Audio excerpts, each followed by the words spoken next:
For people like myself who suffer from PTSD, this heightened stress response remains active long after the trauma has occurred.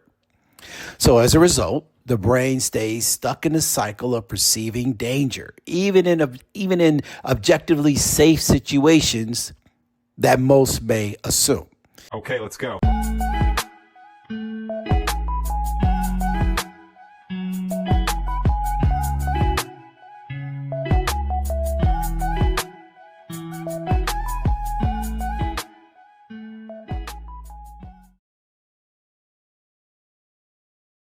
Welcome to Coaching to Change, a space where we dive into coaching and therapy strategies regarding mental health, trauma, and topics to assist in regaining control over your life.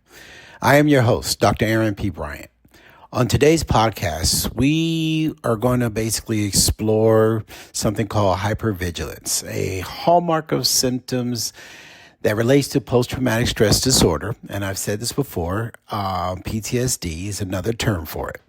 And hypervigilance is the state of being constantly on guard, even in situations when most may think there is no immediate threat.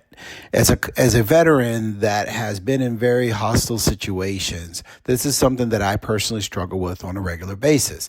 Most people may think, well, why do you always feel like you have to be on guard? Why do you have to sit with your back to the wall and always watching what's going on? Well, this is a hypervigilance because basically, although others may feel there's no immediate threat, I'm in the practice of always assuming that there may be. So this heightened sense of alertness often stems from the brain's trauma response, and it can leave people like myself feeling mentally and physically exhausted at times. So this particular podcast will discuss why this occurs and how it affects not just my daily life, but all of those that suffer from this and the strategies to manage this particular intense alertness. But before we get into this further, please subscribe to this particular page, this particular podcast. If you're watching it on YouTube, click the bell, the icon, and that way you can receive constant updates for this particular podcast and also contents that relate to this, because we're always talking about mental health and other topics that will improve your wellness. All right, let us begin by understanding why PTSD leads to this particular topic called hypervigilance. And what it is a reaction that is deeply connected to the trauma. Again, I mentioned how it's tied to PTSD. So during that traumatic situation, the brain is responsible for detecting threats, the triggers, the fight or flight response, if you will. And this particular brain region that is part of the limbic system, and again, I don't like getting too complicated and talking about the neurals and the brains and how it works. In my particular book called Mental Health, I had a whole chapter about it, and the complexity is far beyond what we need to discuss. But it is responsible for processing emotional responses, and it does initiate a fight or flight response. And that's what sends signals to trigger the release of these particular stress hormones. Now, this response floods the body with all of these hormones like adrenaline and cortisol, and it prepares the body to either do one or two things, fight or flee. And for individuals without PTSD, this response fades once the danger has passed. However, for people like myself who suffer from PTSD, this heightened stress response remains active long after the trauma has occurred. So as a result, the brain stays stuck in a cycle of perceiving danger, even in objectively safe situations that most may assume. This part of the brain is this prefrontal cortex. It helps regulate emotional responses and evaluates threats. Well, it becomes less active in individuals with PTSD. This makes it difficult for the brain to distinguish between safe and dangerous environments. So individuals may find themselves constantly on edge, always looking for threats in their surroundings. Law enforcement individuals, police officers, this is definitely something that they're always trying to manage. Now, hypervigilance can affect several aspects of a person's life. So we're going to talk about that and explore how it can disrupt the daily life and well-being. For instance, trying to relax. There's definitely a difficulty with this. So somebody that's suffering from hypervigilance often will struggle with relaxing. The mind always tends to scan for potential threats. And again, even under the assumption that it's a safe and peaceful environment. So as a result, the mind and the body will remain in a state of alertness, making it really difficult to relax and calm down, thereby trying to allow yourself to just maybe even sleep. It could also can lead to physical symptoms such as muscle tension, headaches, chronic fatigue, and digestive issues. Everybody's a little different. Some may suffer from some things more than others. And these symptoms are caused by prolonged exposures to the stress. What about another area like strained relationships, constant irritability, mistrust, difficulty connecting with a loved one is very common with this. Individuals constantly on edge may find it hard to interact normally. A family friend, family members, you just want to just have this distance between somebody, this emotional separation, and that will impact your relationship. It could definitely strain it. There's also this avoidance of specific environments, situations that perceive as dangerous. So, for example, they may avoid crowded places. I know myself, I will not voluntarily put myself in a crowded place. I don't even know the last time I even went to a concert. Anything that's unfamiliar settings that could be considered a perceived threat. Yeah, I'm going to avoid those type of things at all costs. Persistent alertness can make falling or staying asleep difficult. So I have sleep disturbances. They're very common among those of us who are experiencing hypervigilance. And that could also, again, go into leading to exhaustion and further stress because, not getting, 3, 4, 6, 8 hours of sleep is challenging. And the body needs a minimum of 7 hours and you're struggling to get that. But, if we talked about this and how hypervigilance occurs, and we've kind of mentioned how it impacts daily life, we definitely going to have to talk about some strategies.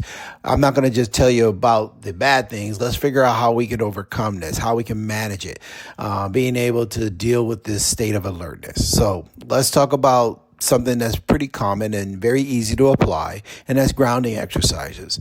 It can basically help you stay present in the moment and reduce the mind's tendency to overanalyze the environment for threats. So if you need some techniques, try using deep breathing, slow, deep breaths, and that can help you activate your relaxation, a sort of response and calmness of your nervous system. By focusing on the breathing, it'll allow you to break the cycle of heightened stress and will help your mind become more focused. There's, something about focusing on your sensations, holding a warm cup of tea or feeling the texture of a soft blanket. These can help basically ground yourself and allow you to kind of refocus your attention on the present. Ever seen how kids love teddy bears or their favorite blanket? This is that sort of thing in a very elementary state. Engage your sentences. A simple exercise involving naming 5 things you can see, 4 things you can hear, 3 things you can feel. This engages your senses and brings the mind back to the present moment. Try regular physical activities. That is a very good way to regulate your stress response. Exercises helps reduce your cortisol levels, your stress hormone, and it allows you to release some endorphins. These are all basic mood lifters. Regular activities such as yoga, tai chi, or even just taking a walk that allow you to relax your body and your mind, and it'll give you some level of a calming effect. However, for me, that wouldn't work because as I walk in the public place, I'm always looking at the car that's driving by. I'm alert to the person who might be across the way. So that's not necessarily something that I could do, but it'll work for others. There's, another technique. I've talked about this before regarding PTSD. It's a therapeutic technique, CBT, cognitive behavioral therapy, and that's obviously an effective treatment. It'll help you identify and challenge some negative thought patterns that will allow you to kind of challenge this hypervigilance by reframing your thoughts and assessing the risk into something more realistic. It allows the person to gradually reduce their brain's overactive response, and we could try to figure out how to manage those perceived threats. When you create a safe and a predictable environment at home, that can significantly reduce the mental burden of constant vigilance. I know when I travel a lot, I am always looking to get back to my home. It's something about my home that has created this safe environment. And it has nothing to do with the fact that I got pistols all over the house. But yes, I have created this environment that has allowed me to feel safe. I know where my doors are. I make sure I lock my doors. I know where my lighting is. I know where my furniture is. So I have this enhanced sense of control and security.